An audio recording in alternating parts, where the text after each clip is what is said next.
All right, thank you, Madam Clerk. Members of council, members of staff, and members of the public that are joining us here today. Welcome back to the Clearview Township Council meeting for Monday, May the 12th, 2025. Council did meet at 3:30 for an in-camera session.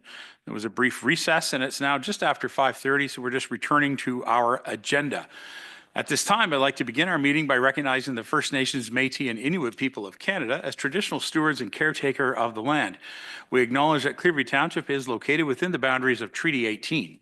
The traditional lands of the Anishinaabe, the Haudenosaunee, the Tsuut'ina, the Wendat, and is the home to many First Nations, Métis, and Inuit people as part of an intricate nationhood that reaches across Turtle Island. At this time of truth and reconciliation, we welcome the opportunity to work together towards new understandings and new relationships and ask for guidance in all that we do.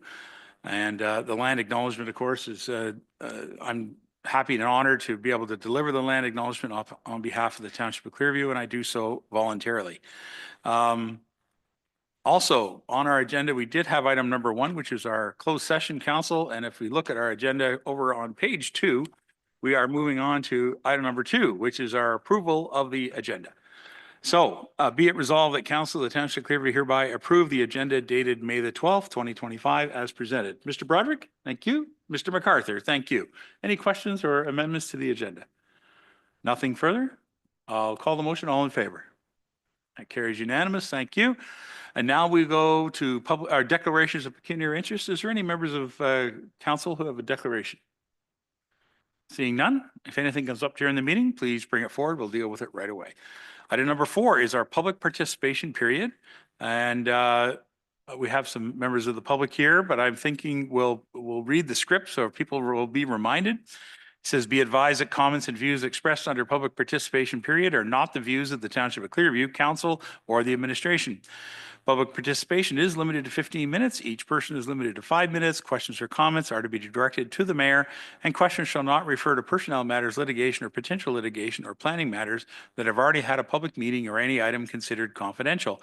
And as always, please remember to share the time with your fellow citizens. And so I always ask at this time, is there anybody from the public who'd like to come forward? I think everybody here is mostly staff members. We do have, okay, thank you.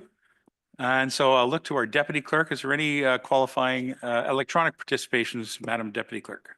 Thank you, Your Worship. No, there are none that were submitted on time this week. Okay, thank you very much.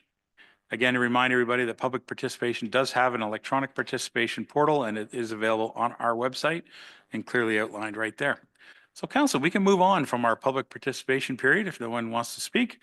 We're going to move to our delegations and presentations. So we have very special people in our community to speak to us tonight. We have Michael Lacroix, who is the president of the Collingwood General Marine Hospital and the CEO of, also the CEO, as well as Jory Pritchard Kerr, who is the president of the CGMH Foundation. So we have council, please welcome 2 presidents to our podium.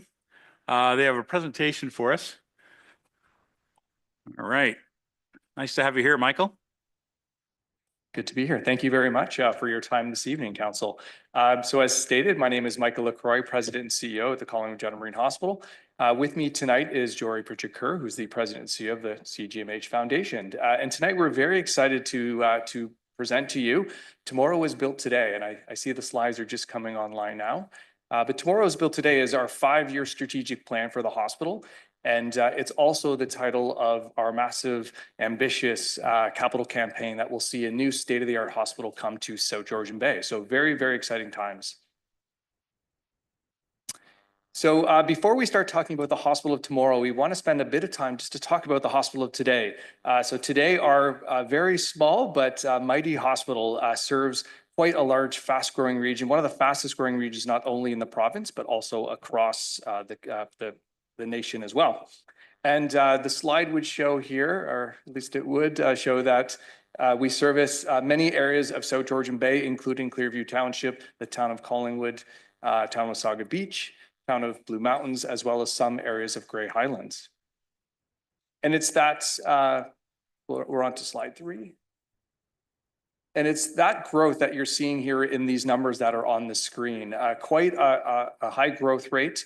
not only from a population standpoint, but that really translates to visits to our hospital. As a case in point, our emergency visits increased by 8% last fiscal year. So almost 40,000 visits, which was a jump from the 36,500 visits we received the prior year.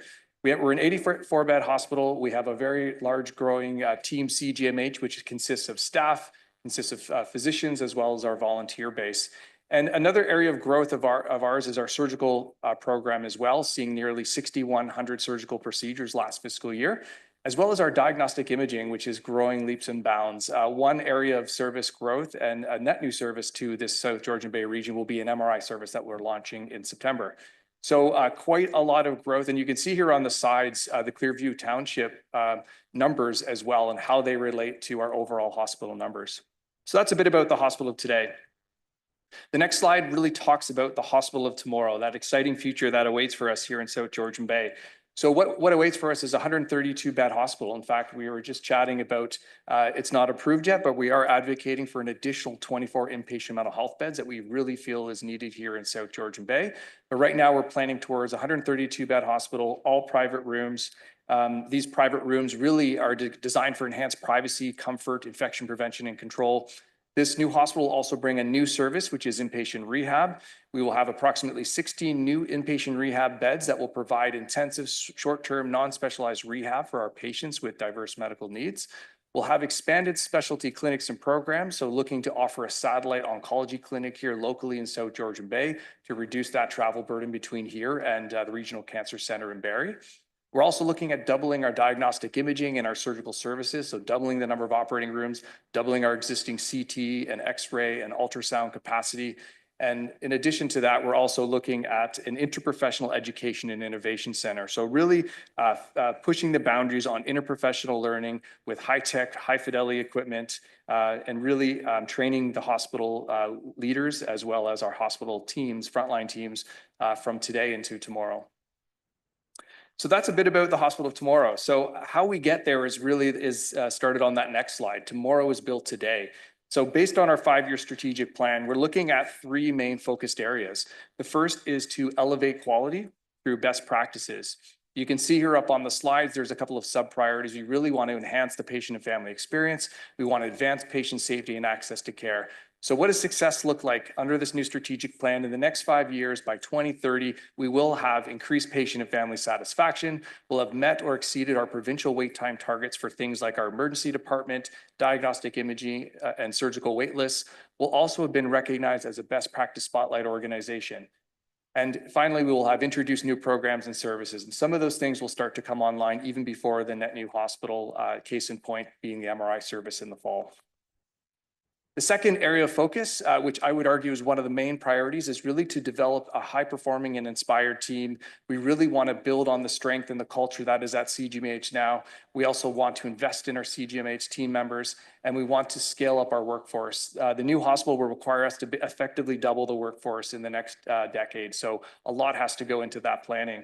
So what does success look like? Well, in 5 years, we'll have high levels of team engagement and satisfaction. We'll have attracted and retained high-performing and inspired team members. We'll also have implemented an organizational development program focused on such things as leadership competencies, clinical skill sets, customer service, change management, just to name a few. And last but not least, we'll have developed a robust recruitment strategy for today, but also for tomorrow. And last but not least, we know that in the next 5 years, we can't just wait for this new hospital to miraculously come and solve all of our space needs. We need to be doing things now. So part of that is the planning of that new hospital, but another part of that is how do we maximize our existing footprint to really prioritize clinical space over the next 5 to 8 years. So what does success look like? First of all, we'll have broken ground on that new hospital. That'll actually happen in 2028 based on our timelines. We'll have also increased space for key clinical programs and services. So services like our emergency department, inpatient capacity, our ICU. These are all areas that we need to start expanding over the next few years. And last but not least, we'll have also expanded key diagnostic services to help reduce wait times and meet that growing need. In addition to these three strategic pillars, we also have some foundational commitments. These things are always on, regardless of our strategic plan. There are areas and focuses and lenses that we will look through to make sure that we're always keeping things at the forefront when it comes to health analytics and technology. We've made quite a lot of investment in this area over the years, and we want to keep that investment growing. Health partnerships and community engagement are also very important to us as an organization. Continuing our journey with inclusion, diversity, equity, and accessibility is also important. And last but not least, our financial and environmental sustainability. So with that said, I'd like to pass things over to Jory to talk a bit more about the capital campaign. Thanks, Mike. And thank you, Council, for having us here today. Mayor, Measures, and Council, we have an adage at CGMH. We're out of space, but we are never out of hope.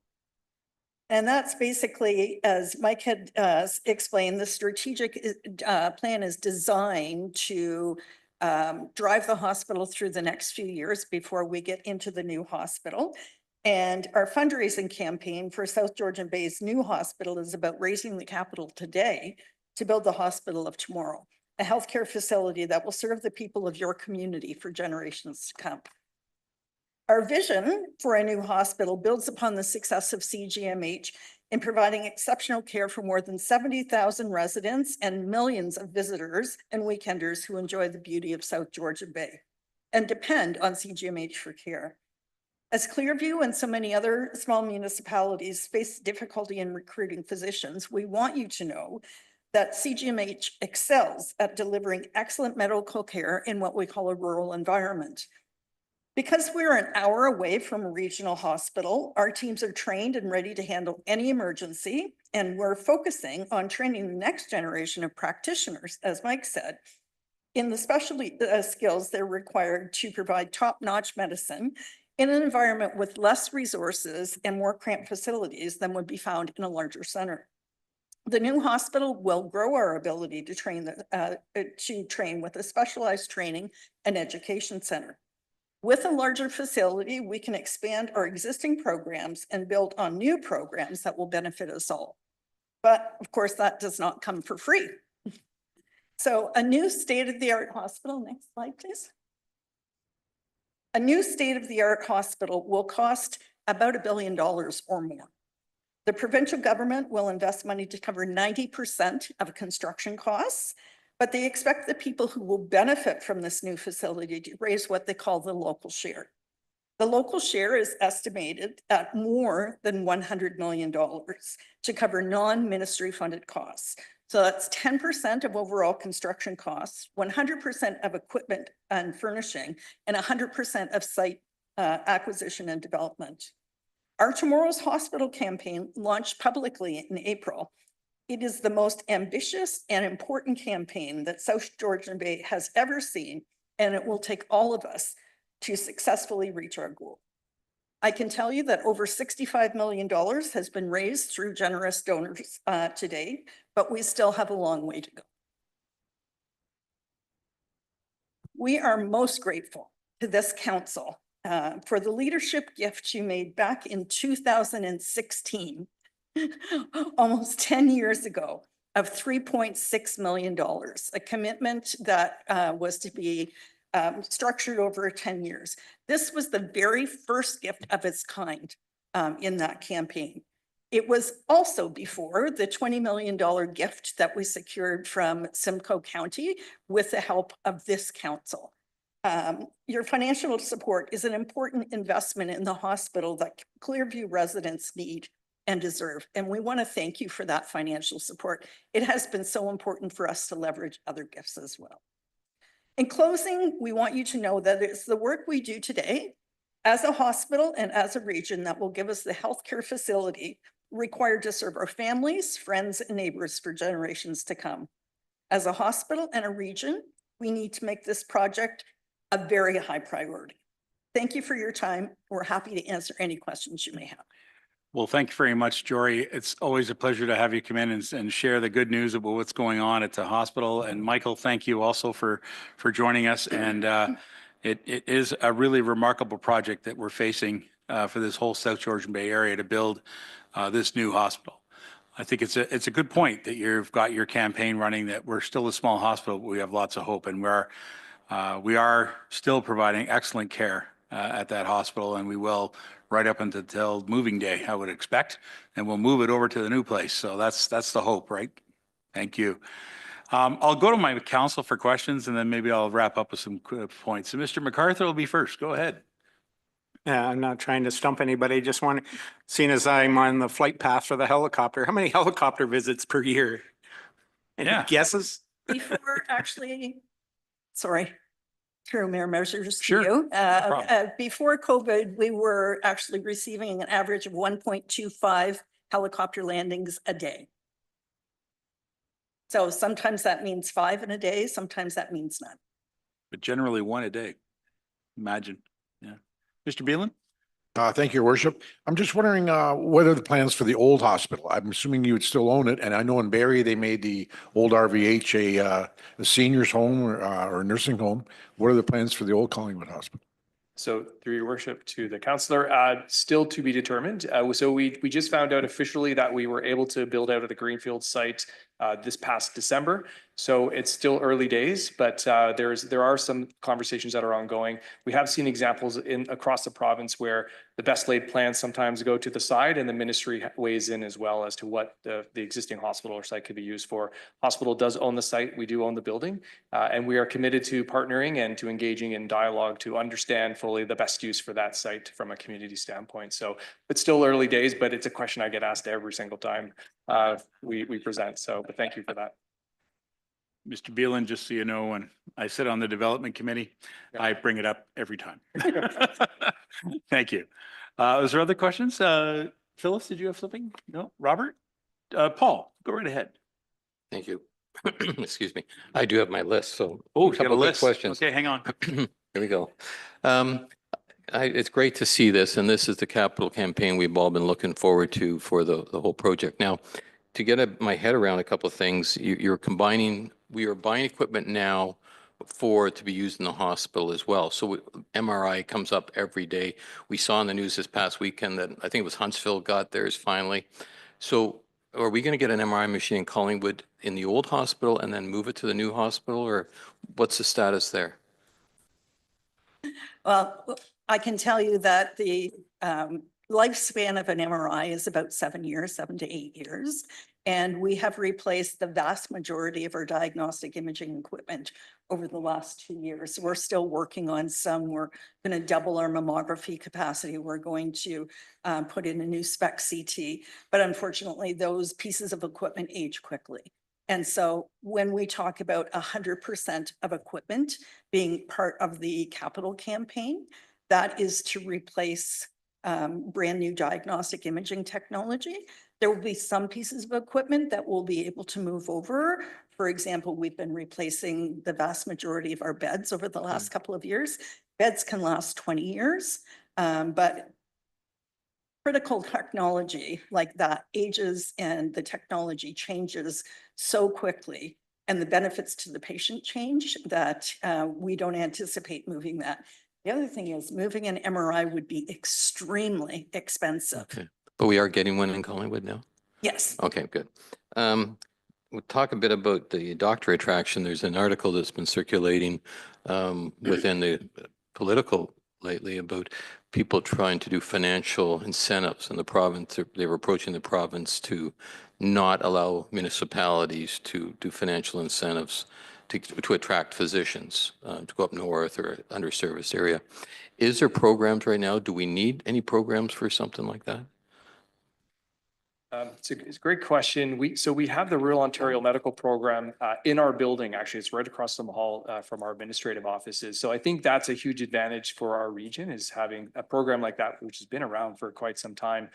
We have, it's a teaching program. There's a university affiliation with physicians. So we have the benefit of having these new learners in our hallways all the time.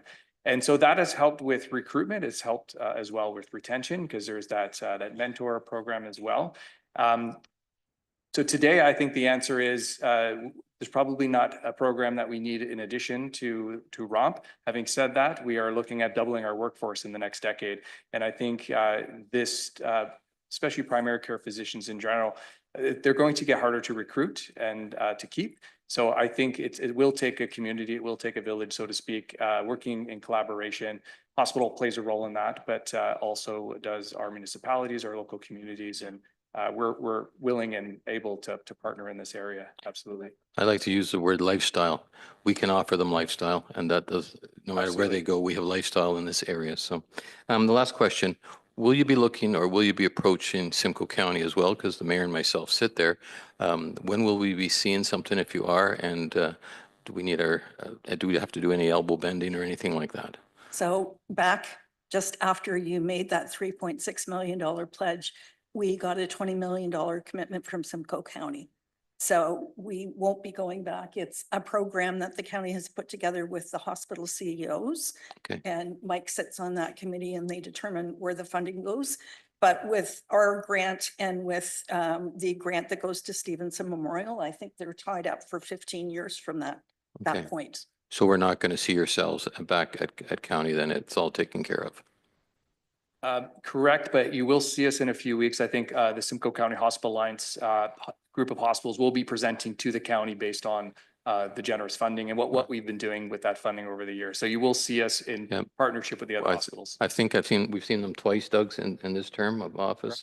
Yeah, they've been up twice already, so it's nice to be all over the community. Like we had a situation this past week with Bradford looking at a hospital in support of the Newmarket Hospital, South Lake expansion. So everybody's juggling right now. So I just want to make sure we're being juggled as best we can to the top. So thank you.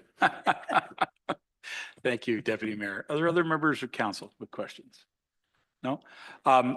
Thank you, council. Members of council, just to refresh, as Jory mentioned, 2016, this council did make a rather bold move to create our own fund that we would be using a little bit of taxpayers' dollars every year to help build this fund, facing the fact that we had faith that there would be a new hospital built in our community.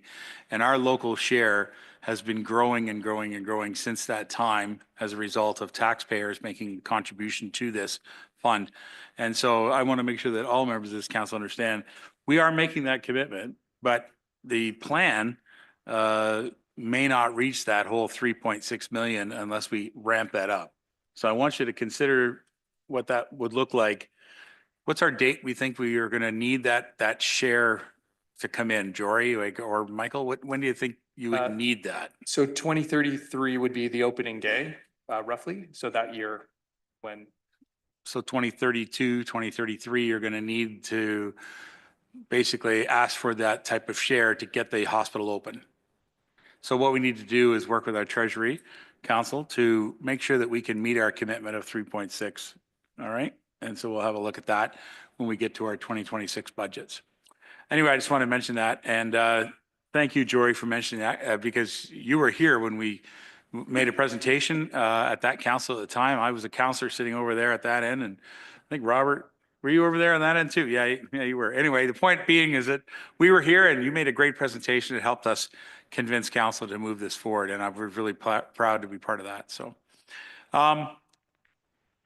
it's also a pleasure for me to sit on the development committee. I know our new chair is really just moving ahead on that area, and we're really anticipating getting all of these approvals and getting things buttoned up to move this thing forward. Working with the town of Collingwood for sure, because they have other development and infrastructure work that they're going to need to do for the site. So I'm glad to see that it's moving ahead. Michael, do you got any comments you want to say about how that development side's coming and how it's shaping up? Sure, Mayor Measures. So lots of work still to come. We're in now the detailed planning stage here at the hospital. We've built, or we're in the process of building, our hospital development team. We're a few weeks away from announcing, with partnership with Infrastructure Ontario, the planning design conformance consultant group as well. But we are also focused and working with Depoche Management on that land transfer component. So it's going well, and we're on track, which is great. Great. All right. Well, if there's nothing further from our members, I want to again thank you, President and President, for being here And to President Jory Pritchard Kerr, we wish you all the best as you face that retirement coming up that you've self-imposed upon yourself. You know, you can stay as long as you need to, right? You know, but thank you for everything you've done for our community and for our greater community here too. So good job. All the best. Thanks for being here tonight. All right, members of council, we're going to move on. Item 6 is our public meeting, and there are no public meetings here tonight. So we're going to move to item number 7, which is approval of the council meeting minutes. Recommendation be it resolved that council of the township of Clearview hereby approve the minutes of the April 28, 2025 council meeting and the April 30th, 2025 special council meeting as presented. Mr. Walker and Councillor Deneen, thank you so much. Is there any questions on the approval of minutes? Mr. Beelan, the minutes are fine to you? Just confirming? Yep, thank you. All right, members of council, I'll call the motion. All in favor? That carries. Thank you. Let's see, correspondence for information items. Item number 8.1 is a report from our closed session. So I do have that in front of me. Council, I've got 3 different resolutions, so I'll look for different movers and seconders as we move along. The first one is in regards to the Nottawa Memorial Community Center Board. Be it resolved that Council of the Township of Clearview hereby accept the resignation of Michelle Woods as a member of the Nottawa Memorial Community Center Board, and that Council appoint Ellen Obam to the Nottawa Memorial Community Center Board, and that Council direct staff to amend appointment bylaw 22-101 to add this appointment. Councillor Deneen, mover. Councillor Beelan, seconder. Thank you. Any questions? Seeing none? All in favor?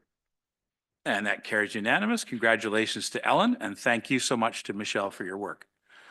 And moving on, the next item is in regards to the Klondike Road well site project. Be it resolved that Council of the Township of Clearview hereby direct staff to act in accordance with the direction provided in closed session regarding the Klondike Park Road well site reservoir and pumping station project. Mr. Broderick, thank you. Mr. MacArthur, thank you. Any questions? Seeing none, all in favor? Thank you. That carries unanimous. And the last one is the Nottawa servicing. Let's see here. It says, be it resolved that Council of the Township of Clearview direct staff to act in accordance with direction provided in closed session regarding the Village of Nottawa servicing. And I'll ask Councillor Deneen. Thank you. Mr. Walker, would you like to second that? Thank you so much. And any questions? I'll call the motion. All in favor? And that carries also unanimous. Those are the reports from in camera. And so then I can move to the other items that are on here. Let's see, from the County of Simcoe, May is Healthcare Professional Appreciation Month at the county. Yes, it certainly is. And there's a lot of wonderful healthcare workers that work across our county. There's an NVCA has a report for financial management and ongoing service improvements. And then there's a release about compost being available at the County of Simcoe waste facilities. There's also a provincial release regarding the Ontario Support Stronger Local Governance Municipal Code of Conduct. That's a new thing that just came out sort of right at the end of, right at our deadline, isn't that right, Madam Clerk? It came out just when we were about to publish. So that you might want to take a little extra attention. Anybody have any questions or anything they want to pull from that for discussion? No? All right, thank you very much. Perhaps, Paula, you can speak about the NVCA when it gets to be your turn. How would that be? I'm ready. You're ready. Good for you. Thank you so much. All right, Council, we're going to move directly to our ward reports. Mr. Walker, you're so lucky because the arrow is now pointed directly at Mr. Broderick. Okay. Go ahead, Mr. Broderick. Thank you, Your Worship. April 29th, attended the Creemore BIA board meeting. The 30th, attended the Clearview Council planning session. And May 9th, attended the Sunnydale Hall board meeting. Coming up this Thursday, on the 15th, we have the Tulip Days Festival. And also on the 15th, the ribbon cutting at Foodland. Excellent. Thank you, Councillor. Mr. MacArthur. Thank you, Your Worship. May 1st, the evening hall board met at Sunnydale Hall, and we learned the trials and tribulations of their build and some ongoing issues that we can hopefully steer around in when we get evening wrapped up here, predicting June, July at the latest. So we're holding Terry to that. May 6th, came to help us with Community Assist Grant check presentations. It was great to see everybody out and good conversation. May 9th, attended the Civic Prayer Breakfast in Collingwood with the mayor and deputy mayor and Mr. Councillor Beelan over there. Make sure you get him on camera. And May 17th of coming up, of course, as I remind everybody, log cabin opening with a visit by Queen Victoria, tea and goodies to be served, and horse-drawn wagon rides around the town at the same time. Looking forward to a somewhat rainy day by the looks of the Oh, forecast. gee, that's too bad. Put the cover up. Yeah. Mr. Van Staveren, would you like to Thank do your you. report? Yeah, the first one, talk about was last Saturday was, and congratulations to the Kinsmen for their annual duck race. What a place. I like to use the word kitty hell, but it was, with 2,000 ducks going down the river. The weather had provided lots of water, so everything moved well. It was phenomenal to see. They had Hogback Road playing there. They had they got I won't say the band shell, the stage from the GNE. And it was quite a day. It was a busy, busy spot. And I hate to say, I used to think I knew a lot of people, but when you get there, it's like how few people we do know. And we know more of the grandparents at this stage. But anyways, it was a really good event. Congratulations to everybody involved. I saw our youth committee out there as well. Everybody did a great job. And we, as was said on May 6th, we did the check presentation, and which was a new way of doing things for us, but it allowed people to talk to the receivers about what their community or their involvement in the community is. So it was really nice to see. On that night, the Friends of the Mad as well as the NVCA did a tree planting at the Crothers Park in Avening, which I attended. And anyway, so it was really neat to see what was going on down there. So they're going to be doing more work in the park, and Terry's aware we're going to be looking at doing our pathway in there as from the township point of view. But hopefully we'll coordinate that with NBC if there's any other things we can do to make that work. As was mentioned on the 9th, the group of us went to the civic breakfast meeting at the Bear Estates in Collingwood. It's getting bigger and bigger every year. It was sold out. I can honestly say it was nice to have Clearview as well represented as they were, which was really nice to see. And congratulations to Elsie Burkholder, who got a presentation from a certificate from the township for 50 years of service to the healthcare industry in this community. She worked for Dr. Proctor at the dental office, but she was very involved in other things. So the mayor had an opportunity to present to her, and which went over really well. And so those are the things I've done the last few days. The only thing I want to add is that the Tulip Festival on this coming Thursday. Councillor Beelan will be the guest they'll be the MC. So it's going to be a really good thing. And my wife would kill me if I didn't talk about it a bit. So 11:30, please be there. It'll be free hot dogs, hamburgers, Olibola from the I think Chris Vandercruz is making again. We got the Kinsmen out there, music, the high school's coming. So it's a family event, no cost. So please, everybody show up while you can. Thank you. Regretfully, I'll be missing it, but thank you for members of council for stepping up to participate. And I'm going to miss the Ole Bole. Would you like to go next, Councillor Janine? Certainly. Thank you, Thank Your you. Worship. I just want to say welcome to our new Nottawa Hall Board member, Ellen. Looking forward to our next meeting. And our meeting's next Tuesday, the 20th at 1 p.m. if anyone wants to join us. I want to say thank you to Michelle for her time with us. And the Duntroon Hall Board meeting will be the same day on the 20th, Tuesday the 20th at 7 p.m. The scrap metal bin at the Nottawa Hall, someone asked me how much longer it'll be there. It'll be there at least for this long weekend coming up. And it's our 4th bin, I believe, and it's almost full. I was just going to get checked while I was here tonight, which has been a wonderful, wonderful thing. Thanks to everybody who's donated. Last Tuesday, again, about our community grants. Get together here at council chambers. I don't know why we haven't done that sooner, That was the best afternoon to meet people, hear about what they wanted to do with the money, and it's all of Clearview's money. This is the taxpayers' money that's going out to these people to make our communities better. And it was wonderful for that time and meeting everybody, and I look forward to it in the fall again. Thanks. Thank you for stating that. It's very important. Mr. Beelan, Councillor Beelan. Thank you, Your Worship. April 29th, the Brentwood Hall Board had their AGM. I found out the Brentwood Horticultural Society is putting in some new flower beds to spruce up the place. April 30th, I went to a planning meeting. And May 3rd, I went to the New Lowell Legion. I have to stand up for this. And I was presented with this jacket, which I said I would wear. Oh, yes. Close. Sure, wrecked my New Lowell Legion Dart Championship coat, with my name on it. The volunteers there are great. The New Lowell Legion runs a great dart league. And I appreciate getting this coat. I don't. Oh, there you go.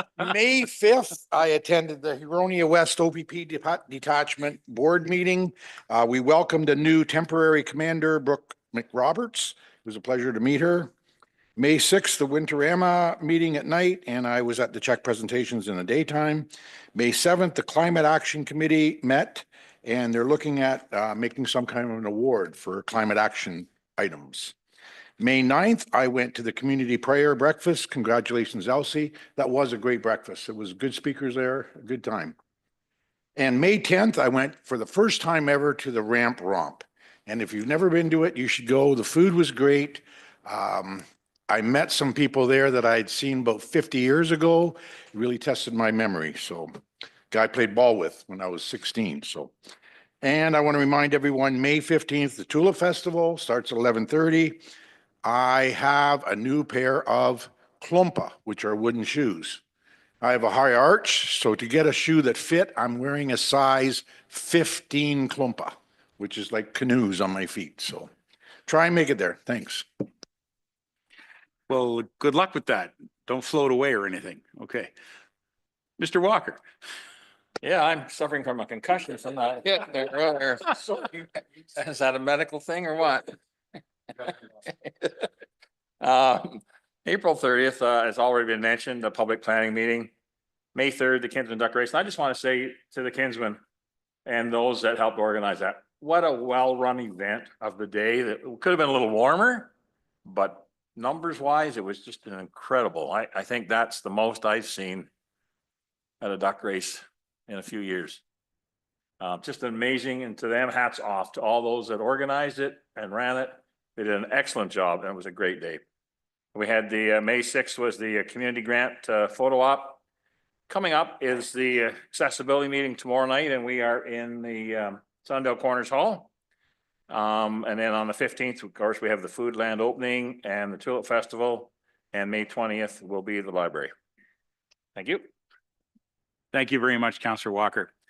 Everyone has mentioned some fantastic community events. I want to go back and just emphasize again that the Community Assistance Grant Day was a lovely afternoon here, and I'm very, very pleased to see the turnout of people who wanted to come out and be here in person.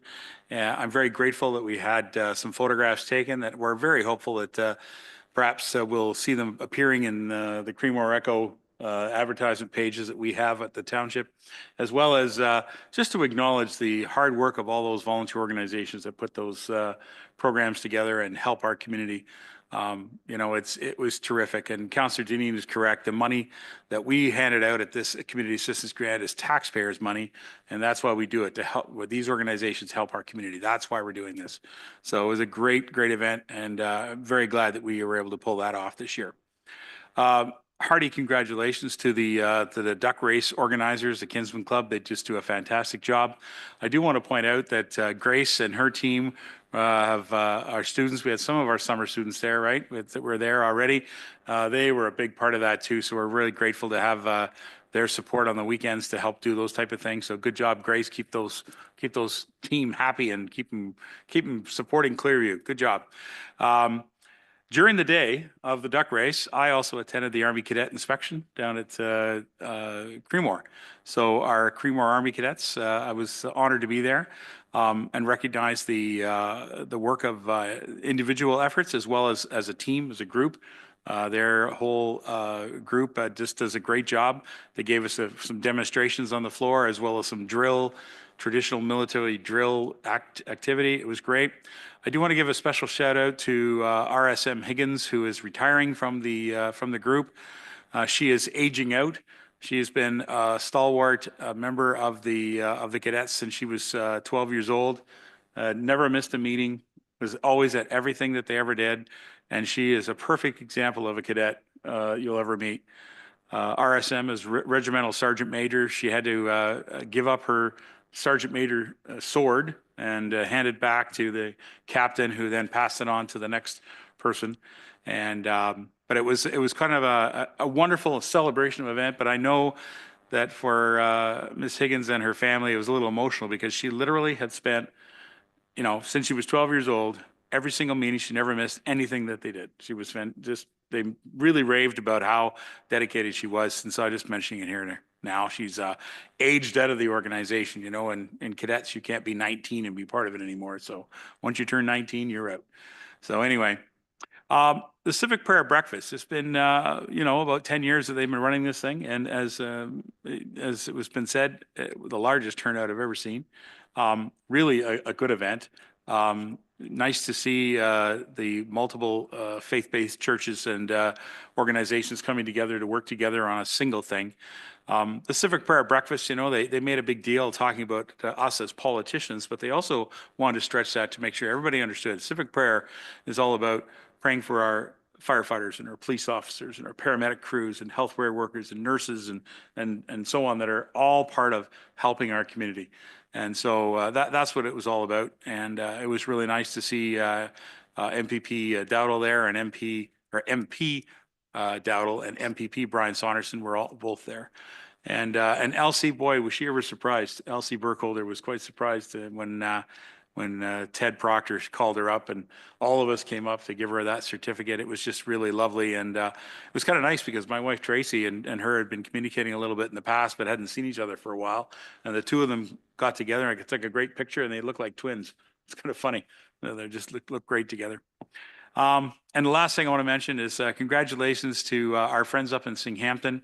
The ramp romp I saw Marty going in as I was going out. I had to basically get my way to the car to sit down. I had so much food. It was such a great feed. I have to tell you, it was a great feed, and the pies were fantastic, and the pork was excellent, and the ramps were amazing. And yes, ramp romp. It's great. If you ever see it come up, put it on your calendar, get out there and support the Singhampton Community Center doing a really good job. The last thing I will mention is that at the end of the meeting, when we have our other business, we're going to go back and talk about something. I'm going to bring it up, and that's to talk about our storm damage cleanup. That's still an ongoing process. And so I just want to put that out there so that our staff can get themselves prepared to have a discussion about that as well.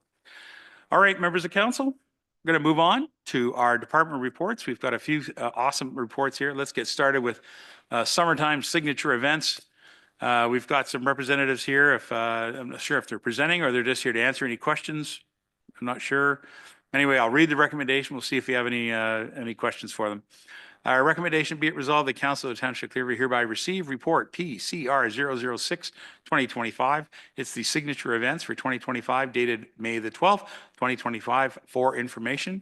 I'll take a mover and seconder to put it on the floor. Mr. Broderick, thank you. Mr. Walker, thank you. Staff, Terry, would you like to start?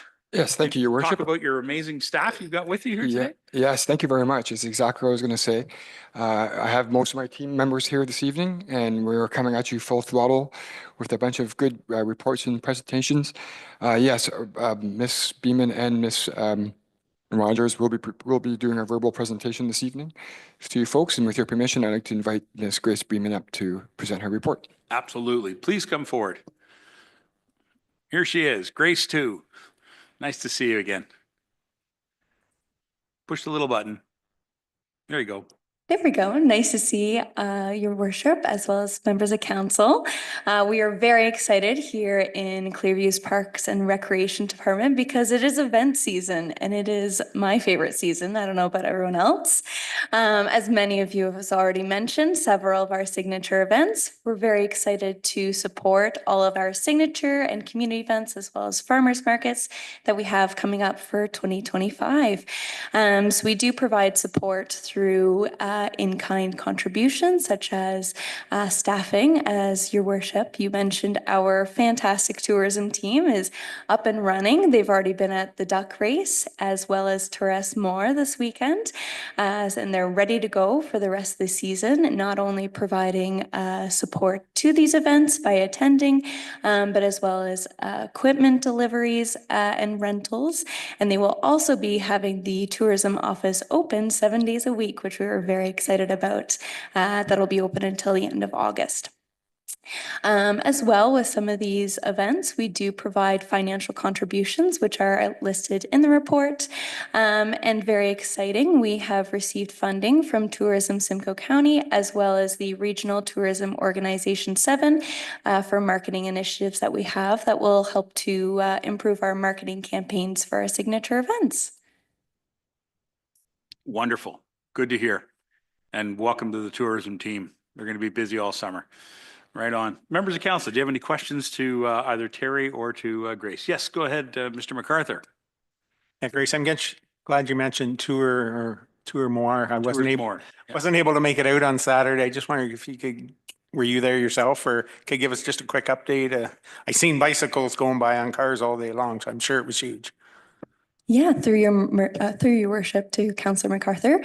It was a fantastic event. The Creemore Springs Brewery actually sold out of registrations, which they upped from last year by 200 cyclists. So they had over 800 cyclists come out to our beautiful municipality. The streets were lined up with lots of fans cheering people on. There were some signs. We had our small halls cowbells out, so we had those going all day long, which was fantastic. Many of our tourism students were out on the routes at pit stops located in Terra Nova, as well as at the New Farm and Glen Huron. They said all the cyclists were very happy. And I mean, how can you not be happy with food and water and the beautiful scenery of Clearview Township? Thank you. And some beer to finish the day. Is there other questions? Did you have a question, Paul? Please go right ahead. Sure. Just talking a bit about the financial, I mean, I love the breakdown. As a member of the grant committee, I would like, if it's possible at some point in time, that we can do a consolidated statement. And what I mean by that, because we've picked up a couple of the items this year from our grants point of view. And I think it's important that we all, as our committee, looks at what yourselves do as well. And we don't always know that. So if there's something that could be done, to consolidate them so that even if it's marked off as through, the festival's budget or it's through grant budget, then at least we know we're not duplicating or going to the well twice. So if there's anything that can be done with that, thank you.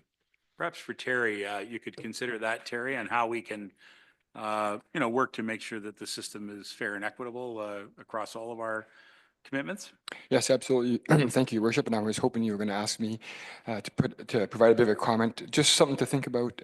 The funding that you see here in Ms. Beeman's report, it's more of a general type of funding. It just goes into the general pot. Quite often the presentation or the request that you would get through the grants committee, it's more program specific for something that they want to do, like they want to tackle. So that's the difference is, but you're right, we can definitely reconcile them together and make sure that they're not double. Paul, supplementary? Thank you, Worship. Terry, I think that's right, but we are getting people coming in the back doors now saying for the certain markets, we want, money for this project or that project. And we don't want to step on each other's toes. If you say, no, we can't handle it, you can handle it.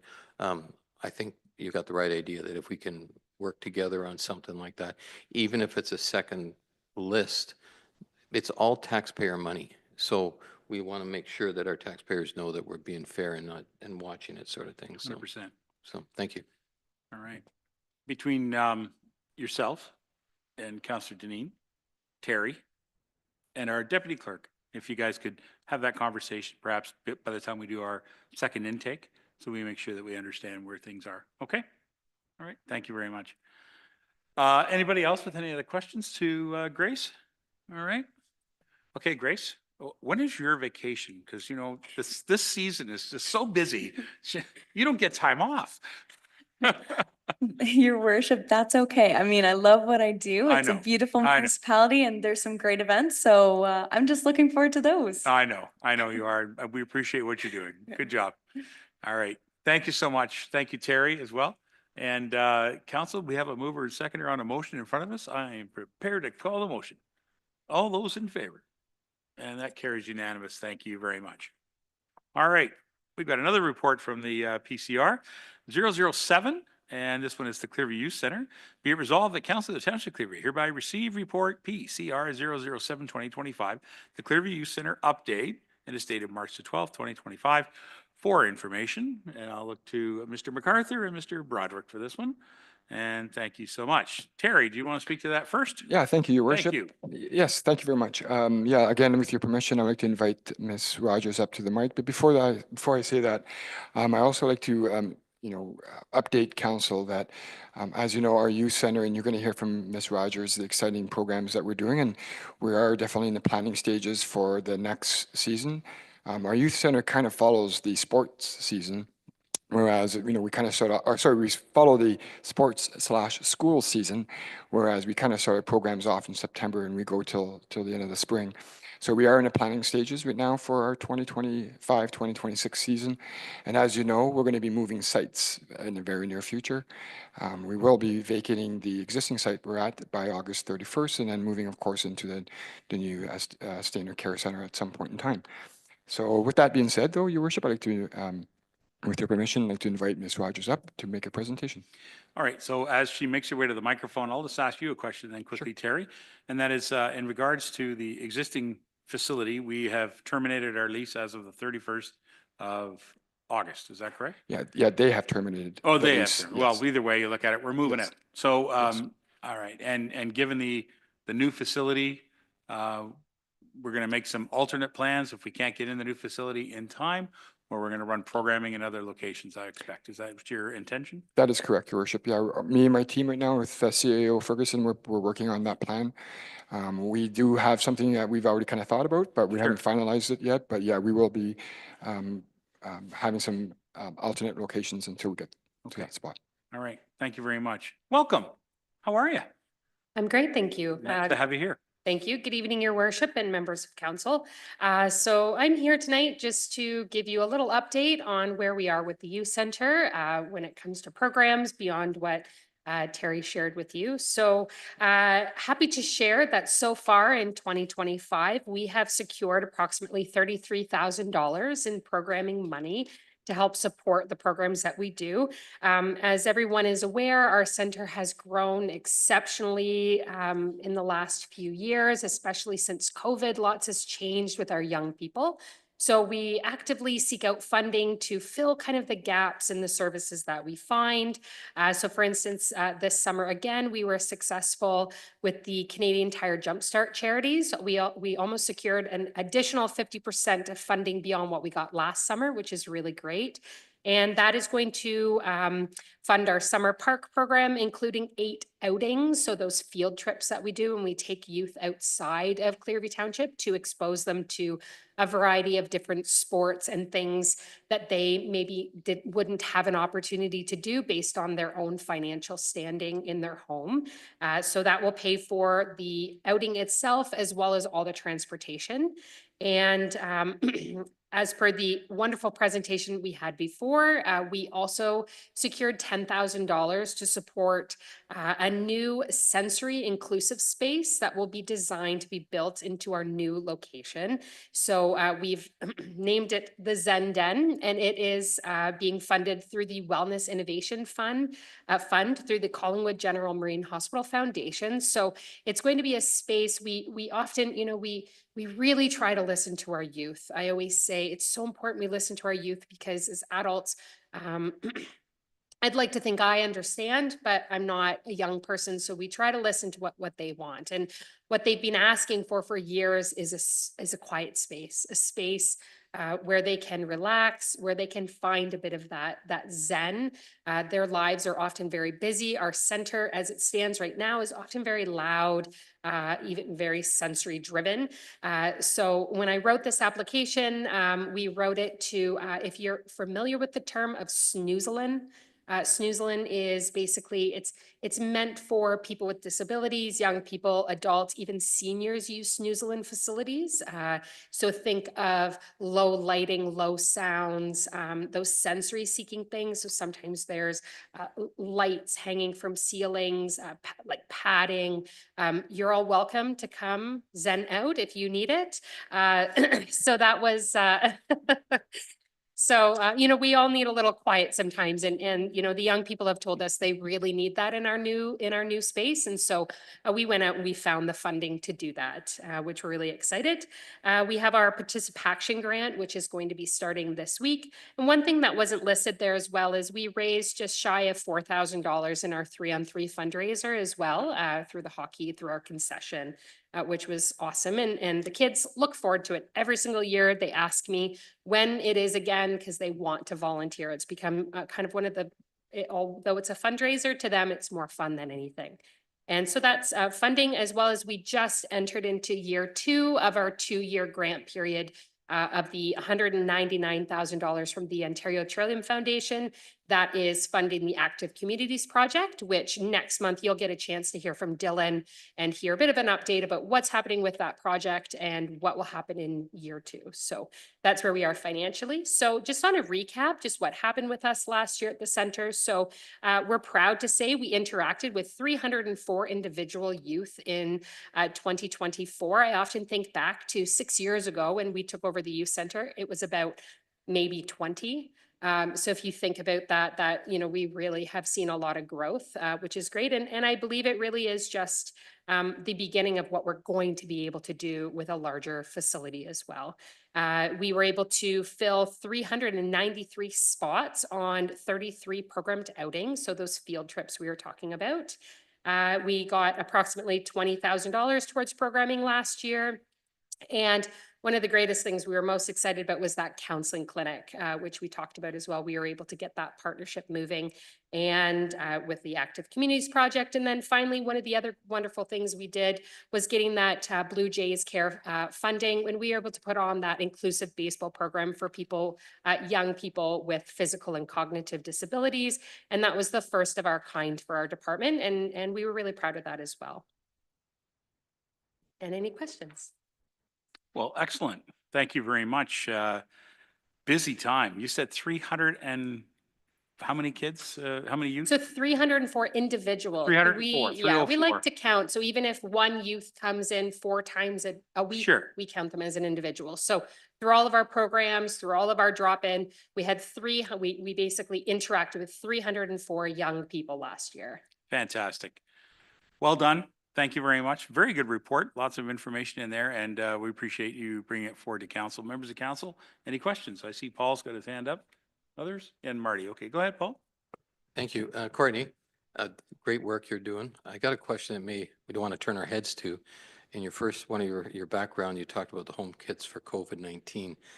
This past weekend, we got notified as a council that measles had hit the Collingwood General and Marine Hospital. Do we have to be concerned that our kids at the youth center, is there anything we have to do to make sure we protect them? That's a great question. Through your worship, to Councillor Van Staveren, if I can answer. Yeah. I'd say it's a great question. I did get that information. We haven't been notified personally or directly. We have worked with the health unit to set up those daily cleaning regimes, all of that as well. And my guess would be we would be reached out to if we were a point of contact. And we also have a very close relationship with the local schools as well. So I would imagine that they would notify us. But Terry, if you have anything beyond that. Go ahead, Terry. No, thank you, Worship. No, I don't have anything to add. That's actually a good answer for on the spot type of question. Well, no, But it's just, and it's on more of a question. It's something that we have to look forward. do we have to start talking to the health units on how to handle it, to prevent it? Because it's something that, it's going to be here. And when we got the notice at 11 o'clock, they know exactly when it hit Collingwood Saturday morning at 5 in the morning, whatever. Who thought it would come up this far? We don't know. But anyways, we got to be prepared for it. And I think it's important that we, Courtney, that we, at least let the kids know what to do and prepare them for what could happen. So. And we have excellent relationships with the health unit as well, and as well with the South Georgia Bay Community Health Center. They actually come into our space right now to provide sexual health counseling. So there would be a great opportunity to work with those relationships that we've built with our healthcare providers to ask for that advice, similar to during COVID that we did as well, to make it the most safe for our youth who attend. Thank you. Good question, Councillor or Deputy Mayor. That was excellent. Okay, Councillor Beelan. Thank you, Your Worship. This isn't a question, it's a comment. I can appreciate how the kids would want their quiet space. And I think it's why as some people get older, they go fishing. I'm going to start an outdoors club. That wouldn't be a bad idea. Actually, you'll, through your worship to Councillor Beelan, you will be happy to know that one of our Jumpstart funded outings this year will be taking 10 youth on a fishing charter. The first of its kind. Again, they've asked. And so I put it in the application. And so we'll be taking 10 youth. They are going to be able to apply to be able to do it because we know there's going to be more than 10. And we're really excited about exposing 10 youth to fishing who probably have never and or will have never won't get that opportunity to fish in the bays of Georgian Bay. Life jackets are mandatory. Yes, of course. It's a charter. Thank you. They're taking Well care of done. that. That's exciting. I look forward to some pictures of that. That'd be great. Any other members of council? All right. Good luck. Have another great, successful year. I know it's a year of moving, so, make sure that stay flexible and remain calm, and I'm sure it'll all work out. We don't know what's going to happen, once we finally get the word that we are going to get the building. It could be delayed, it could not be. We don't know. So anyway, have a good season and look forward to hearing more about it. Keep us up to date on what's going on. Thank you so much, Chair Courtney. Members of council, thank you, Terry. Members of council, we have a motion in front of us with a mover and seconder. Nothing further. I'm prepared to call the motion. All those in favor? That carries unanimous again. Thank you. All right. I would suggest that Terry Vachon and his department lined up that they'd all be here tonight at one time. Is that what this is about, Terry? I guess so. Yeah. Did you bring the van? I'm just saying. PRC 008, access to affordable recreation policy, which is also clear. You'll have to explain that to me. And the recommendation is be it resolved that Council of the Township of Clearview hereby receive report PCR 008, the 2025 access to affordable recreation policy clear, and it is dated May the 12th, 2025.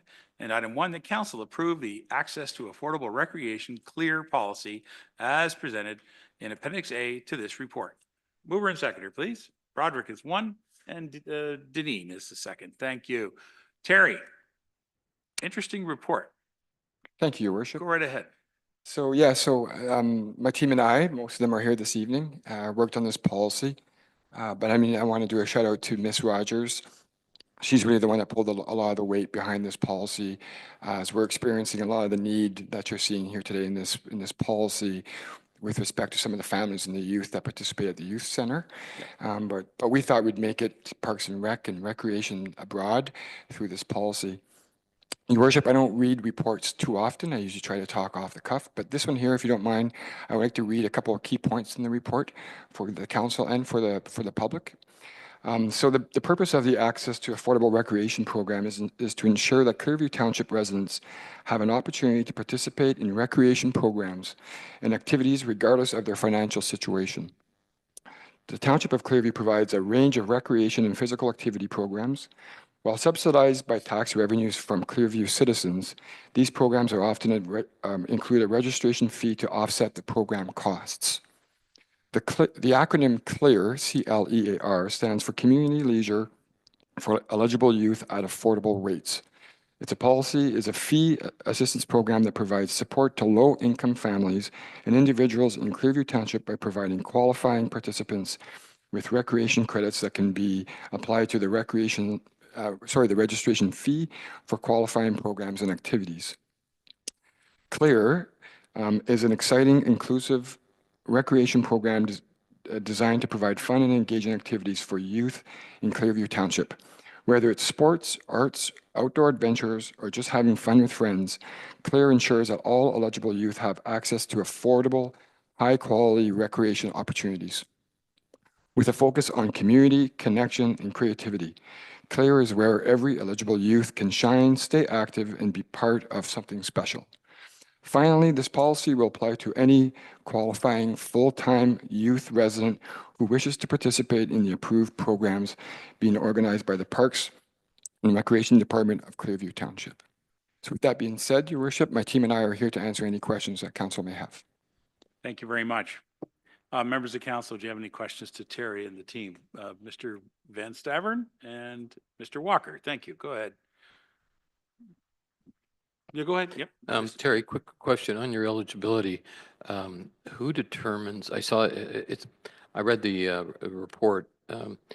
It's not putting our staff to make judgment whether the person needs it or not. It's from another organization, or can you explain that a bit, please? Sure, thank you, Your Worship. Thank you, Deputy Mayor Van Severen. Through Your Worship to the Deputy Mayor. Yeah, so there in the policy, there's in the application process, there's a process that's involved, and we're going to be relying on third-party stakeholders to let us know who these qualified families are. So through the application process, we will reach out to who they feel are an association that they've been working with that determines that they're considered a low-income family. We won't be doing our own internal determinations. We'll be relying on their resources. If they qualified through their background, then they will qualify through our process as well.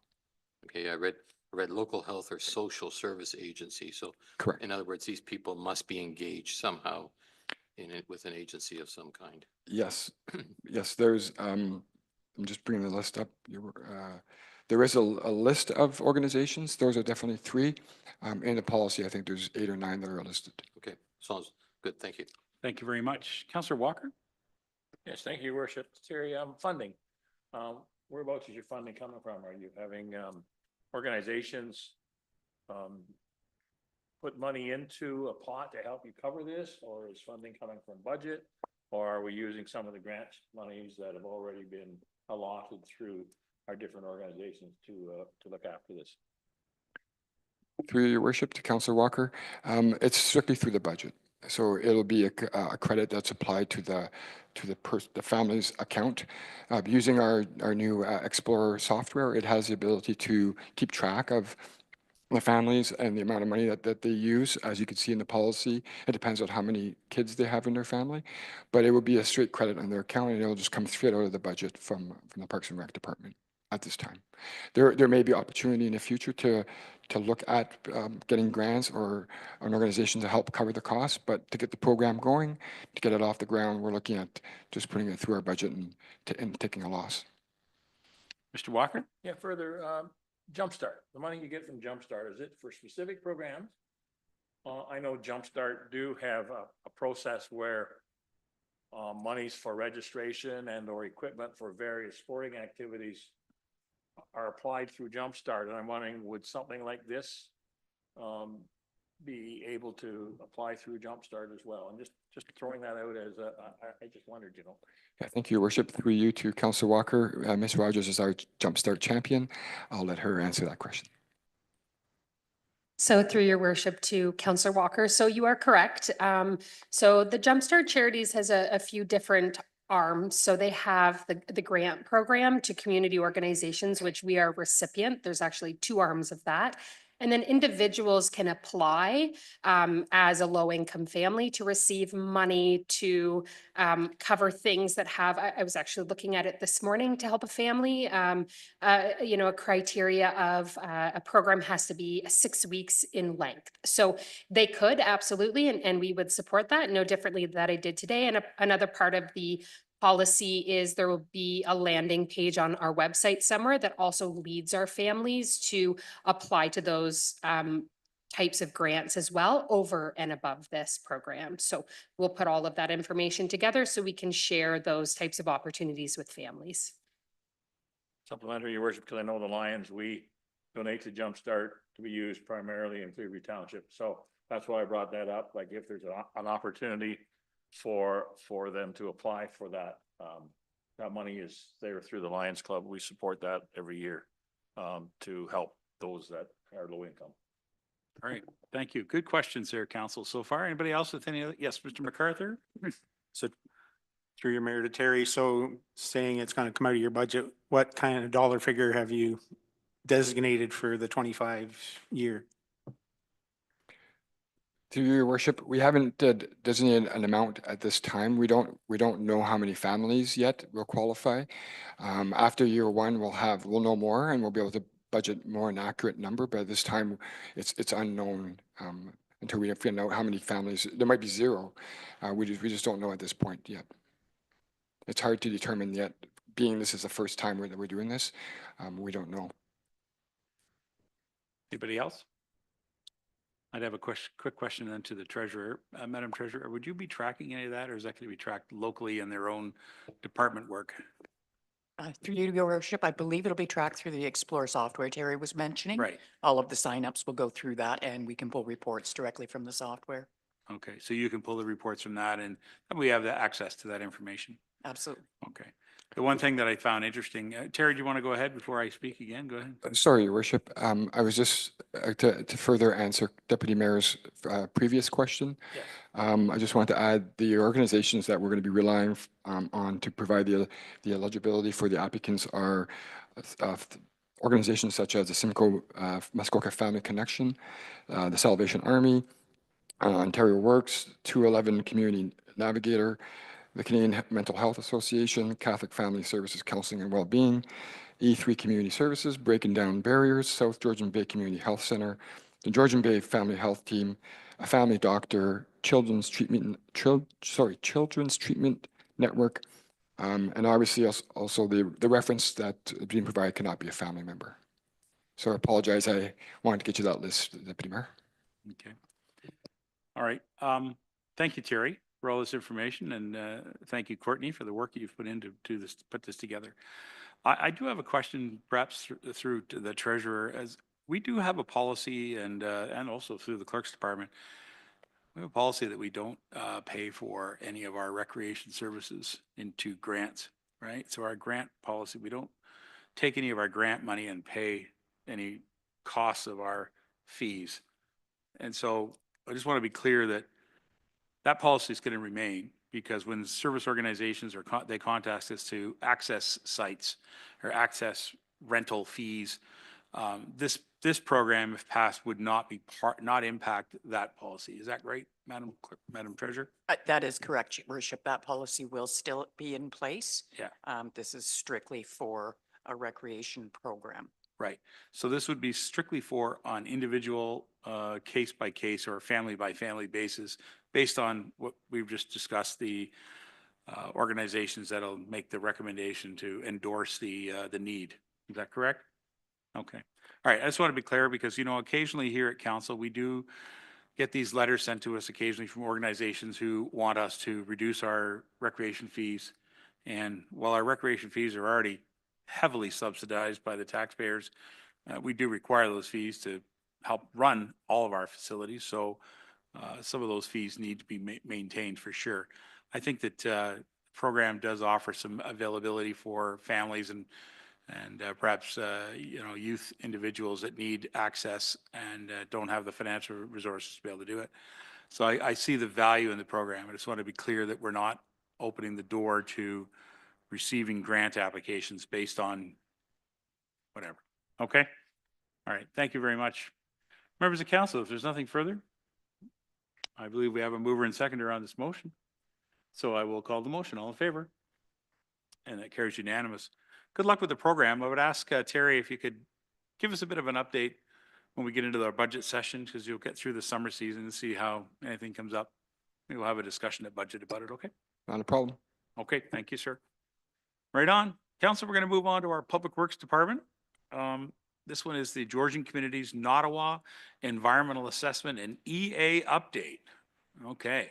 Be it resolved that Council of the Township of Clearview hereby receive report PW 008 2025 Georgian Communities Nottawa Environmental Assessment Update dated May the 12th, 2025 for information. Can I have a mover and seconder? Deneen, thank you. And Walker, thank you. All right. This is an important issue, although I'm going to ask Dan Perot to review some of the information that's in this, and we can have a discussion. Go ahead, Dan.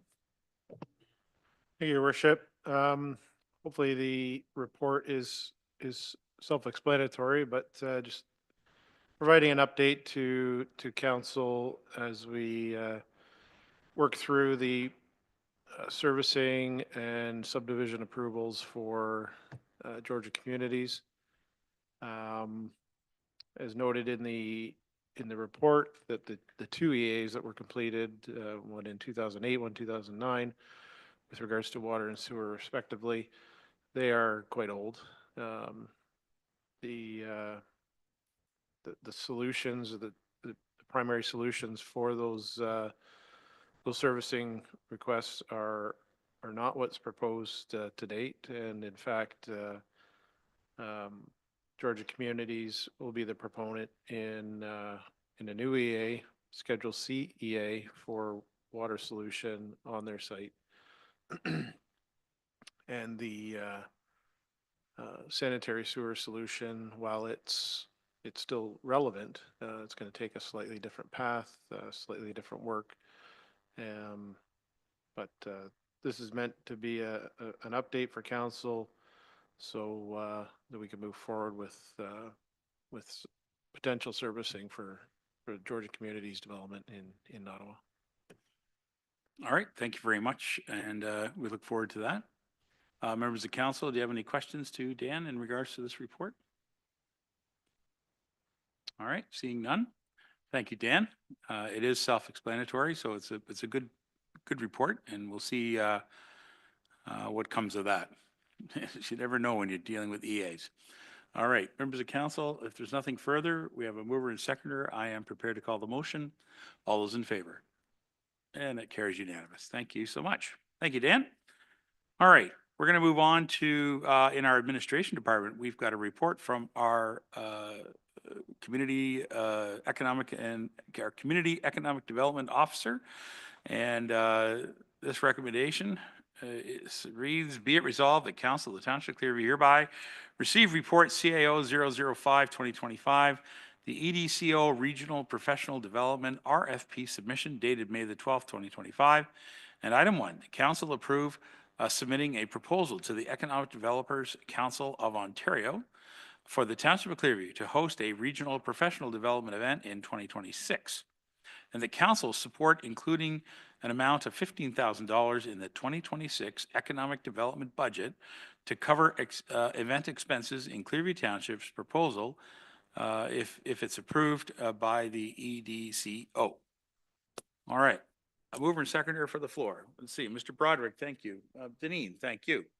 Mr. CAO, do you want to speak to this directly, or we'll go directly to Briar?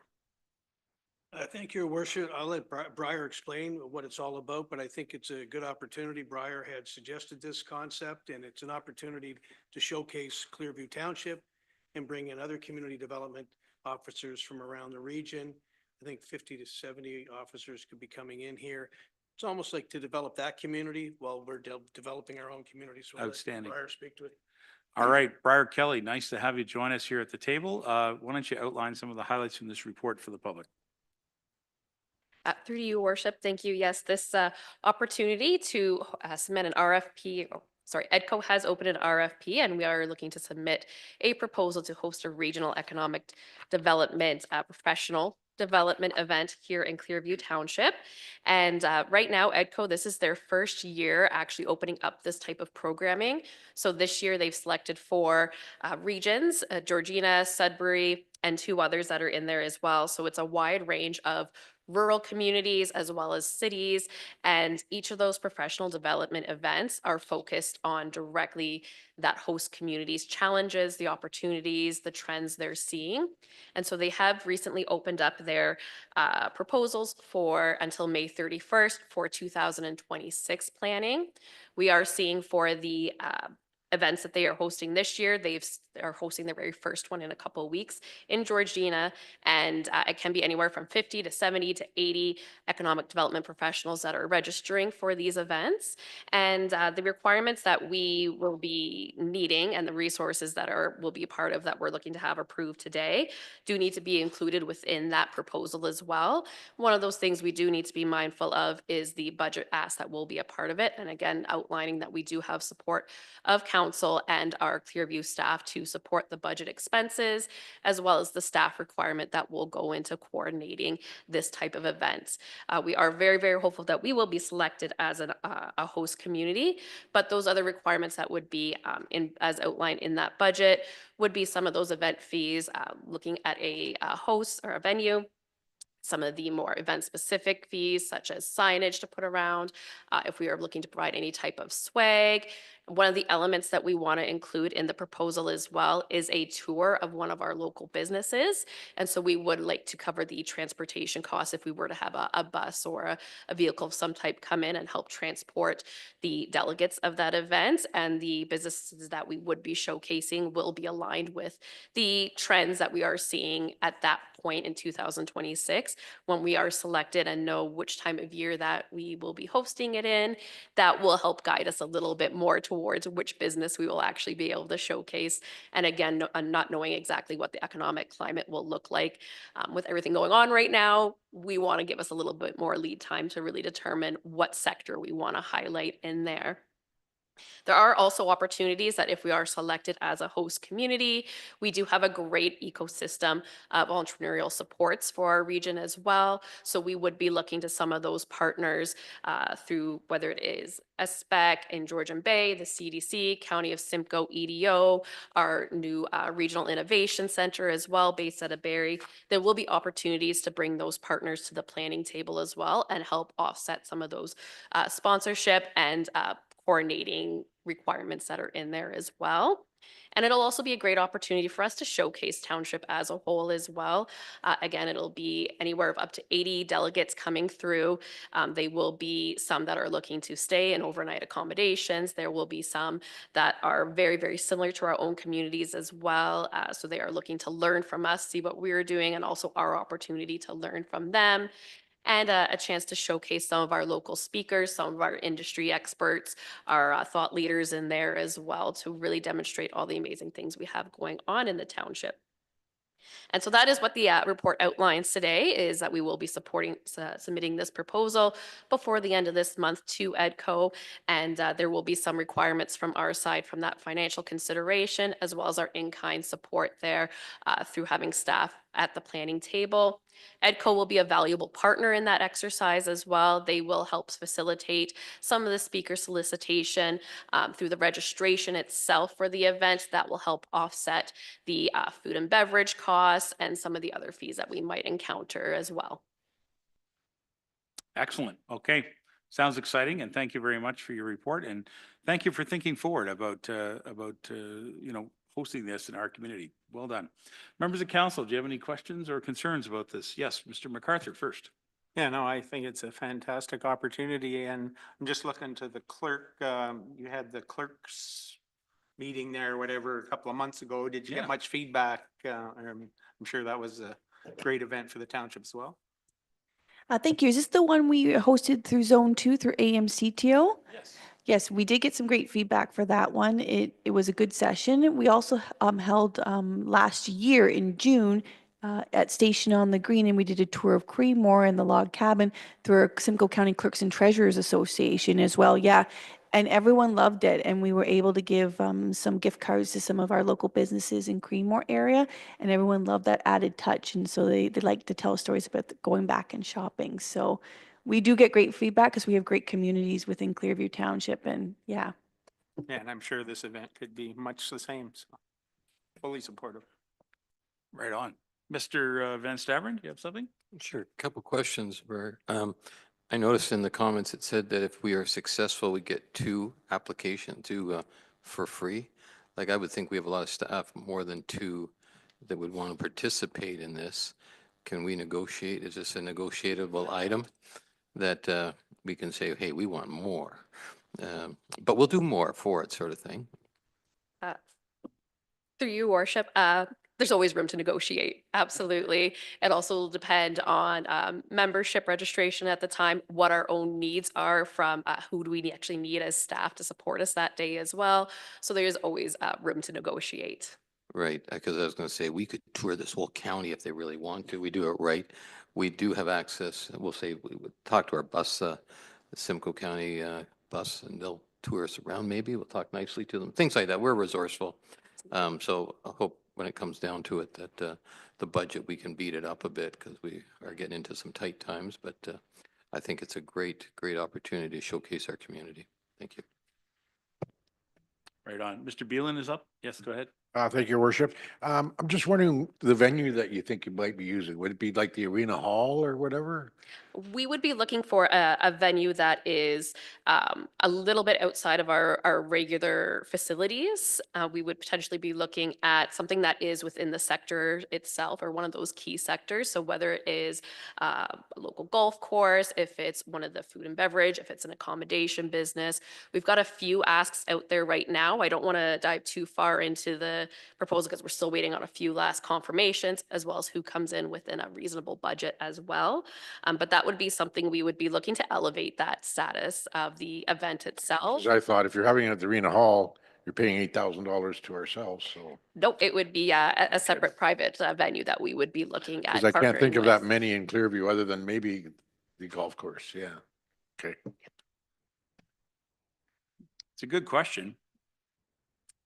Being that, or since agriculture is the #1 economic activity, I can think of a lot of beautiful barns and beautiful buildings we have across our township that could easily host something like this, given the right season.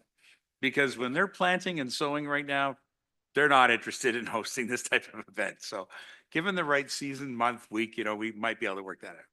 Through to you, your worship. Yes, exactly. It would be, we aren't being able to select the time of year it would be. We can give our preferred dates. So that's something we want to factor in. Yeah. As well as depending on the venue itself, is if it is a venue that already is fully inclusive of equipment, AV needs, all those key pieces, that would be ideal. If we were to explore some of those alternative options, such as a barn, we would then need to explore what that budgetary requirement would be to bring in. If Sure. we did need the tables, all that AV, all those great things that go along with hosting an event. So that's why we've left it a little bit open right now. The proposal itself will provide about 2 to 3 different options of what we have in mind. So that way, when we are selected as the host community, we can basically hit the ground running on planning with what our selected option is, based on the guidance from EDCO themselves as well. Okay, excellent. Well, I'm sure there's lots more to discuss. Let's just hope we get selected. Am I right? Thank you. I have a quick question if if there's other members who have any questions. Okay. For the treasurer, this is asking us to put something in the 2026 budget. And so we're going to be entering the budget process probably, what, July, June? I know you're looking at me with your eyes wide open, thinking that it's happening tomorrow morning, but it's not. So you're going to be probably entering this process around June, July, August. When are you? At What's your discretion, anticipation, your ma'am? worship. I was going to say tomorrow, but if you prefer not, we can wait. Okay, well. All I ask is that we make sure that if council passes this, that we include this immediately into your notes so that we don't miss it. And I'm sure it'll get talked about when we hear from the administration as part of our budget process, correct? Absolutely, your worship. I have our budgeting software open right now. So Nicely done. as soon as the discussion is complete, I'll push the button and we're good to go. Yeah, okay, see how quickly that can be done? All right. Members of council, is there nothing further? Nothing? All right. We have a mover and seconder on the floor. Thank you, Madam Kelly, for doing this. Councillor, I'm prepared to call the motion. All in favor? That carries unanimous. All right. Good luck. Hope we get to host that. That'll be kind of fun. Council, going to move on to page 5. It's a big agenda today. Legislative Services want to talk about the cemetery Required amendments. Sorry, we've got some amendments coming. We've got a few items in here. So I'm sure Sasha and Krista want to speak to this. Be it resolved, the Council of the Township of Clearview hereby receive report LS 009/2025, Cemetery Bylaw 2401, required amendments dated May the 12th, 2025. Item 1, that Council supports the proposed amendments to Cemetery Bylaw 2401 as outlined in Appendix B of the report. Item 2, that the amending bylaw be presented at the May 12th, 2025 meeting approving the changes to the cemetery bylaw. And item 3, that staff be directed to provide a consolidated version of the cemetery bylaw 2401 as amended to the Bereavement Authority of Ontario for final approvals. All right, Mr. Walker, thank you. And Beelan, thank you. And Krista, do you want to speak to this first? Is this Krista first? Or yeah, okay. Yes, Krista thank you. Pascoe, who looks after our cemeteries, who does a wonderful job looking after it. Thank you, Your Worship. So there's a few things that have been happening in the cemetery world that require some amendments to our bylaw. These reports have come to council in the past that have been approved. So the scattering garden is one of them.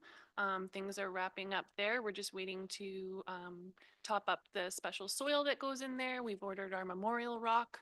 And now the bylaw contains rules and regulations surrounding that.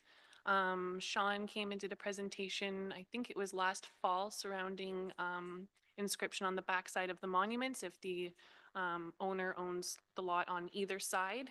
Our bylaw didn't mention that, so that has been amended to update that. And the last thing was the Nottawasaga,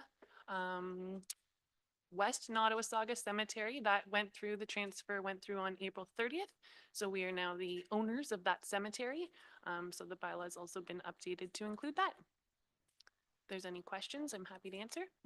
All right, thank you very much. Members of council, is there any questions to our, yes, Mr. MacArthur first? Yeah, just looking at the architect drawings. I dug a rock out of the field yesterday. I could have donated, I think would fit the bill. So if your supplier backs out. We are still happy to receive donations. You have to transport it there, please. And if he doesn't have one, I've got a lot more than one. We're in Nottawasaga Township. You're gonna need a bigger bag for those marbles, you know what I mean? All right, any other questions or comments? All right, thank you very much for updating this, and it is a service that's being provided by the township, and it's becoming a bigger responsibility to us as townships. Right across Ontario, there's been a little bit of talk about this, and it's increasingly awareness that we have to look after these facilities when they get passed to us. And so this is something that the province of Ontario supports through the acts, the Bereavement Authority of Ontario Act, as well as the Municipal Act, and so how they interconnect each other with cemeteries. So I'm glad you're updating it. It's keeping us up to date. So thank you very much for all that work. Members of council, there's nothing further. I'm prepared to call the motion. All those in favor? And that passes unanimously. All right, now you can start calling up the big trucks to get your big rocks delivered. Big rocks, like big. All right, members of council, we have another report here, the Strong Mayor Power Overview. Very good report written by our clerk. Be it resolved that Council of the Township of Clearview hereby receive report LS 010/2025, Strong Mayor Powers Overview dated May the 12th, 2025 for information. And I have that moved by the Deputy Mayor. Thank you. Seconded by Mr. Broderick. Thank you very much. And Madam Clerk, would you like to speak to this report? Thank you, Worship, through you to the rest of council. It is 8 pages, so I won't do a high-level overview, but if there's specific questions, I hope I'll have answers to them. If not, I can always bring them back to my fellow clerks or any consultants that we use. I will say that AMCTO is doing drop-in sessions every Friday for clerks for the next foreseeable future, just to ask different questions about process and everything, because it's nice to know how things are being done at other municipalities and how it's working through. It'll give us an idea how we can work through things at this municipality. So we view it as just some process changes, some extra paperwork, and we move forward with the mayor and council from there. Thank you. Other members of council with any questions to the report? Yes, Mr. MacArthur. Have you been keeping tabs of how many support for opposal to the strong mayor powers we've received throughout the last month. Through your worship to Councillor MacArthur, I don't have exact numbers. I'd say we're probably approximately between 20 to 25 that we've received personally. Sometimes we're not on the email list for other municipalities. I thought it would be more than that. Are there other members of council with any questions? Nothing? Yes, Mr. Walker. Thank you. With regards to those municipalities that are opposing it, what strength does that documentation have, or does it have any? Since the government has said that Mayor Powers will be, because opting out, is that even an option? And I just throwing that out as a I'll let the question. clerk answer it out of respect, but go right ahead, please. Thank you, your worship. Through you to Councillor Walker. You have to use your powers to not use your powers. There is no opting out. This was given by the province, so you can't not choose to use these powers, especially during the budget process. A lot of municipalities, I think, are getting mixed up with that. So, for example, to delegate your authority on some of the matters, you can't do it for political or legislative ones, but for administration and sorry, you can do it for the political powers and administrative powers, but you can't do it for the budget ones. So you have to use your powers in some form or fashion to not use your powers.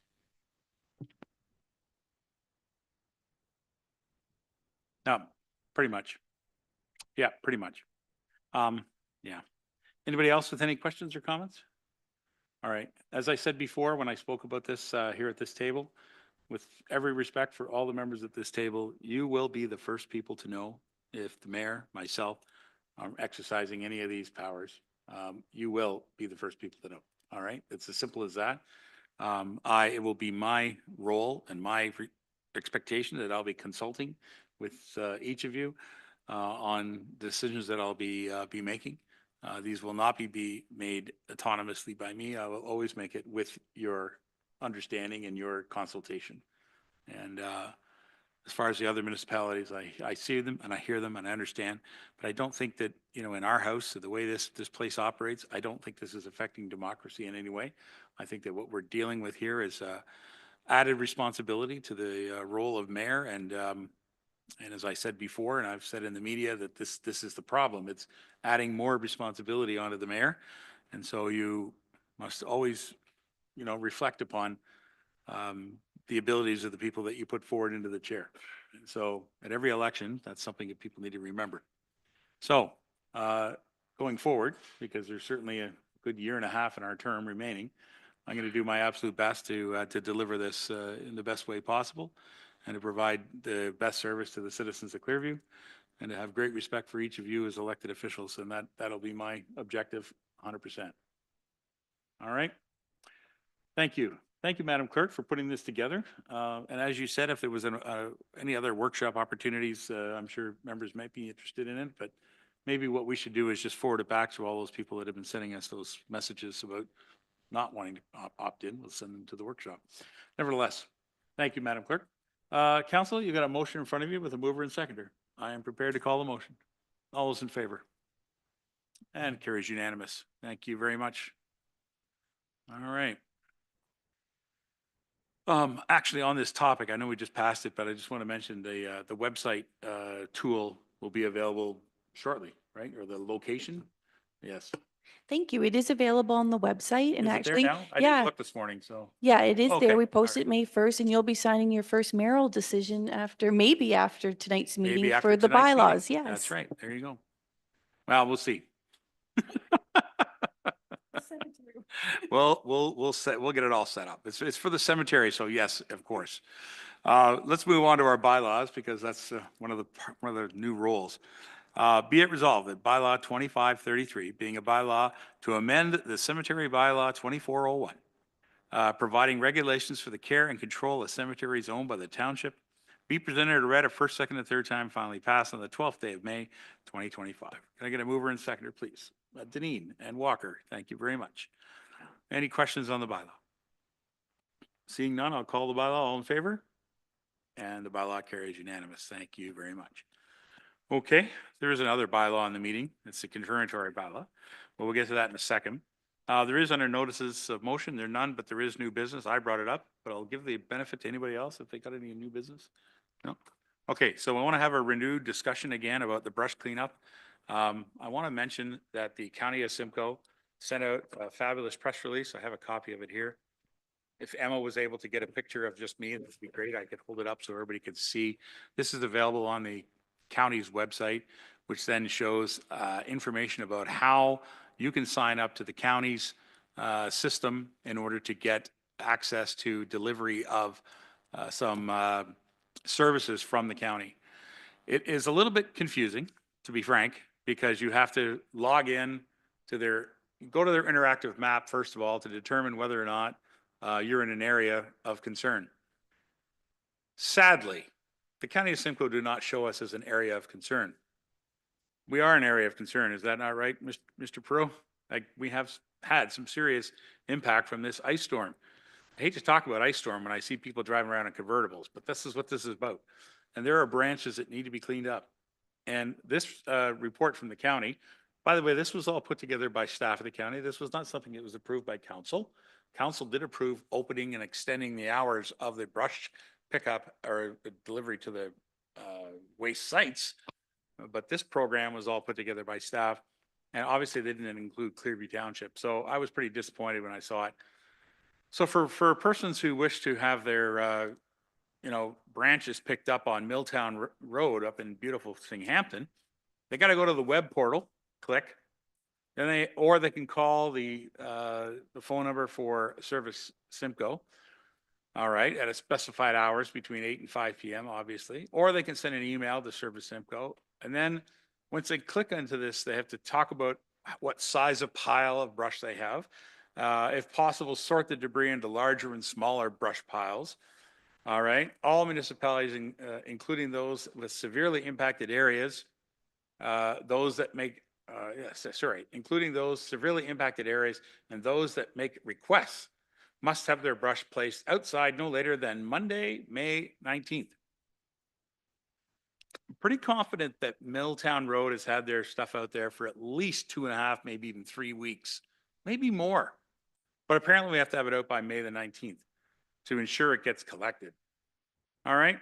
So anyway, I just want to point out that while this is wonderful that the county's doing this, I would just ask Dan Perot, our Director of Public Works, is there anything further that we're going to be able to do, Dan? Are we able to support the people up there in Singhampton who now have giant piles of brush that I understand birds are actually making nests in right now? Is there any possibility of getting that stuff cleaned up any faster? Dan? Thank you, Your Worship. And I just want to let council know that I did speak, and I believe I sent out an update. I did speak with Rob Elliott, who's the general manager at the county for that department. He's assured me that Clearview is not forgotten, regardless of what the release says. And I've just sent during council tonight, I sent a confirmatory email, which he's responded back to me, and I could share that as well. So Clearview residents will not be forgotten by the county. It's going to take several weeks for the county to pick up the brush. They've had several crews out and about throughout all of Simcoe County picking up brush, and so I think patience is needed as they get around. But like I said, I've been assured that Clearview hasn't been forgotten and that the brush will be picked up. All right. Thank you very much for that assurance, and thank you for communicating with the county. I just want to point out that this ice storm happened in March. There were residents up in the Singhampton area that were without power for over 2 weeks. There were neighbors supporting neighbors up there, clearing brush from driveways, helping each other out, tractors out all over, helping each other out, making sure that people had fresh water. I know our fire crews, our fire chief is on board there. I know our fire crews did a terrific job for more than a week of running warming centers and charging stations at our fire halls, both in New Lowell and Singhampton. I mean, I think the lesson learned, and I'll be very humble and tell you all, I think the lesson I've learned as your mayor, if this happens again, there will be a declaration of local emergency made by myself, mainly because it now gets the attention of the County of Simcoe. I'm really, really shocked that after all the times we've talked to the county and they know we have this problem, and yet we still, you know, the county trucks were up there in Singhampton and they cleaned all the brush off the county roads. They absolutely did. County Road 124, there's not a stick on there anywhere. But if you turn down Milltown Road, I'm telling you, you got to do a zigzag and a chicane around every driveway because of the amount of brush that it should have been picked up by the county because they committed that they're going to do this, and yet they don't. So I don't understand. So, yeah, I think that I've learned a lesson here as your mayor about it, because it just surprises me that they're not getting the support and attention that we should have got. And I'll be more than happy to share my comments once again in the House if I get the opportunity to speak about it. You know, I don't want to bring all the negative news up at the county house because I want to be very supportive of the county, but this is a very, very, very prime example of how the County of Simcoe focuses itself on the center part of the county and really doesn't pay any attention to us in the west. I'm really sorry to say, but it's true. Anyway, when do we get any comments? I know Councillor MacArthur, I dropped an extra copy of this off on your desk because you're the councillor ward rep for that area. You got any thoughts on that up there? Yeah, just my spy goes out there 5 days a week and she said that she's seen a bit of cleanup happening, but yeah, it should be nice if we can get the downtown of St. Hampton cleared up sooner than later. So I don't know whether that means another phone call to the county rep or what we can do to get this streamlined and going before grass needs cut, which was 2 weeks ago. Well, that's the problem. Like I said, the grass is growing underneath the piles of brush. There are birds making nests in the piles of brush. Like, it's not right. Okay? I think this stuff should have been gone 3 weeks ago. This is ridiculous, particularly when they've made such a great effort to, you know, clean up all the other areas. And I know the people of Warramadani, it was devastation in some areas. Ridge Road, I drove Ridge Road. I couldn't believe the number of trees that were down there. Like, there's just stubbles of trunks and branches everywhere. Like, it's bad. There's no doubt about it. But I tell you what, Ridge Road is a whole lot cleaner than Milltown Road right now. Like, really, like, it's over. Come on over here, guys. Anyway, that's enough. Thank you for letting me rant for a minute there, Council. We do have the confirmatory bylaw, which of course is another great bylaw on our agenda there, Madam Clerk. Recommendation be it resolved bylaw 2534, being a bylaw to confirm the proceedings of the May 12th, 2025 council meeting be presented and read a first, second, and third time and finally passed on the 12th day of May, 2025. Where are we at? Mr. Broderick again and Mr. Beelan again. Thank you so very much here, guys. And any questions? All those in favor? Confirmatory bylaw carries unanimous. Motion to adjourn. Madam Clerk, what is it, 7:18?